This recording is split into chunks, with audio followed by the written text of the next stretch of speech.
wala na akong ibang hangarin kundi na ang kapayapaan na lang ng bayan ko. Kung maari, I plead peace with everybody. I do not want any single loss doon sa kanila o itong sa gobyerno natin. Kung maharap, istorya lang. So I initiated doon sa cabinet talks about peace, and I have to start with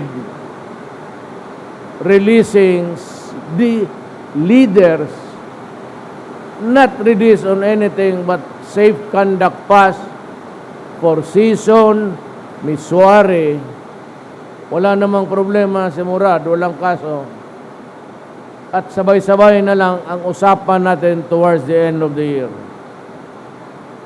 Ang gusto ko lang marinig sa MI pati MN na yung Abu Sayyaf na yan, wala na ang koneksyon nila. Kasi yung armas ng Abu Sayyaf, yun yung armas nila noon. Kasi pag ayaw nilang bitawan o nakakonekta pa rin sila sa Abu Sayyaf, I do not think there will be a significant result. Pero ang gusto ko, mag-training na lang ako ng marami ngayon, and your armed forces ask for about 20,000 more. Let me explain itong unilateral ceasefire. It is not my decision alone. It is the decision of the cabinet. Of course, si John Esperon pati si Secretary Delvin Lorenzana are automatically members of the cabinet. I am a president that seeks peace with everyone.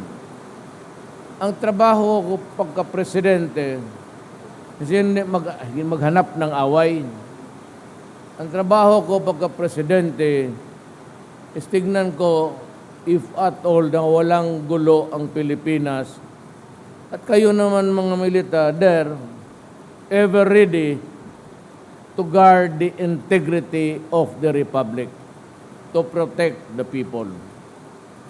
Hindi naman natin alam kung bigla na lang mag-away o may gulo.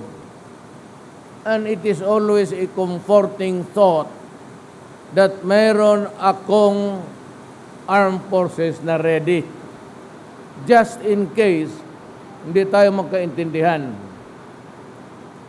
Now, ngayon, ang presidency ko is puro peace mission ako. I have to talk to the MI and to the MN, si Nur, pati si Murad, and they are ready to talk about peace. Kasi malala ito, matagal na. Marami nang namamatay dito on both sides. Pero we will be ready. We will be ready for an instant failure. Kung hindi nagkatuluyan, di si bakbakan, walang magawa. Wait and see lang tayo. Marami pa naman tayong problema. Mindanao is racked with trouble.